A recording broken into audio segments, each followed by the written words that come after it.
Hey, this morning I want to talk to you about another type of business that we can learn from. And if we've had the good fortune of partnering with you in the past, you know this is something that I emphasize and stress to you as much as I can. And that is, don't just look at other credit unions, don't even just look at other financial institutions. Look at other retailers and what are they doing in order to be successful, and then how can we learn from it if it's a positive and avoid it if it's a negative, right? Well, here's something that we can learn from. And it's a company that you may or may not have heard of, but I'll describe it. So even if you don't have it in your market, you can still learn from it. It's a company called CRUMBL Cookies. Okay. And as I'm recording this, there are numerous reports of the pending demise of CRUMBL Cookie. All right, so what is CRUMBL Cookie? It's a storefront that bakes and sells decorative cookies and expensive cookies. You know, $6, $7, $8 a cookie. But these things are, first of all, they're big. Secondly, they're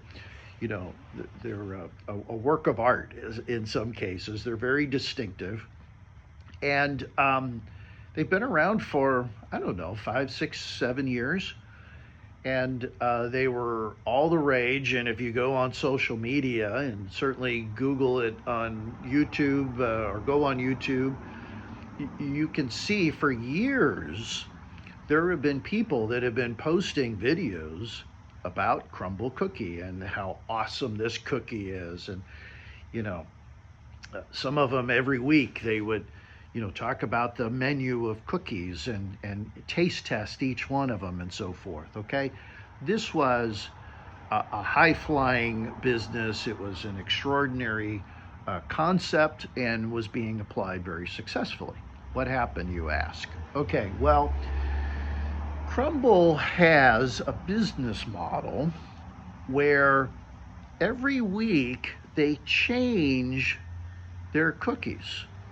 They offer 6 to 8 cookies, okay, at a time. No more, rarely less, 6 to 8 cookies. Every week they were different cookies.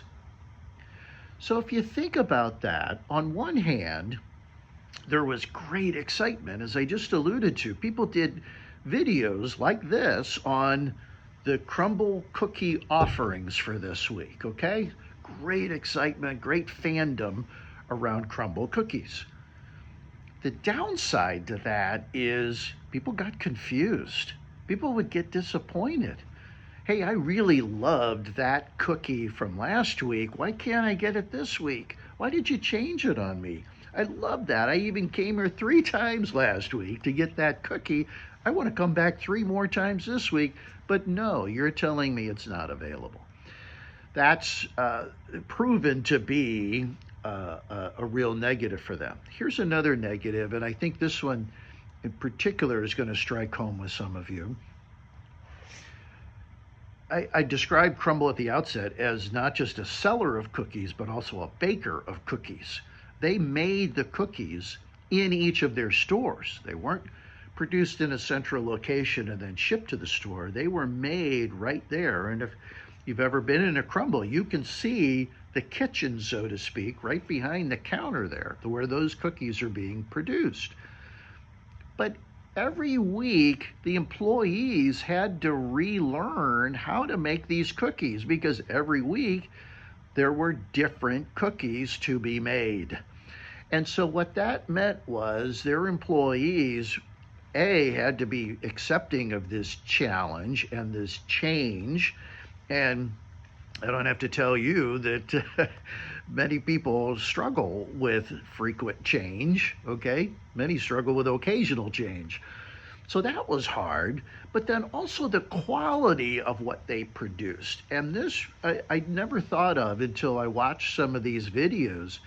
People would wait until Wednesday to do their video reviews of the cookies because the cookies that were produced on Monday and Tuesday weren't nearly as good as the ones produced on Wednesday, Thursday, and Friday, because the employees were learning how to effectively produce them. So, a couple really valuable lessons, I think, for us to learn from CRUMBL Cookie. Um, don't change too much. People don't like change. Your members don't like change. I just kind of chuckled at the idea of employees not doing well with change. Think about it from your members' standpoint.